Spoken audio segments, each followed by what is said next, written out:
மாணவர்கள் ஜாதகத்தில் சனி பகவான் புதன் பகவான் இணைவு இருக்கக்கூடிய நபர்களுக்கு மற்றும் புதன் பூசம் அனுசம் உத்திரட்டாதி இந்த நட்சத்திரங்களில் நிற்கக்கூடிய நபர்களுக்கு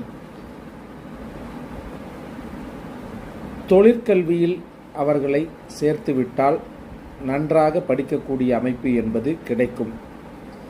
மாறாக வேறு கல்வி தேர்ந்தெடுத்து கொடுத்தால் அவர்கள் படிக்கும் வாய்ப்பு என்பது தடங்கள் பிரச்சனைகள் ஏற்படும். அதேபோல குளிரான பிரதேசங்களில் இருக்கக்கூடிய கல்லூரியிலோ அல்லது கல்வி நிலையங்களில் அவர்களை சேர்த்துவிட்டால் மிகவும் சிறப்பாக படித்து வெளிவருவார்கள். வெப்பம் அதிகமாக இருக்கக்கூடிய ஊர்களில் அவர்களை கல்விக்கூடங்களில் சேர்த்தால் அவர்கள் படிப்பு என்பது மந்தமாகும். இதற்கேற்ப செயல்படுங்கள். கல்வியில் வெற்றி நிச்சயம்.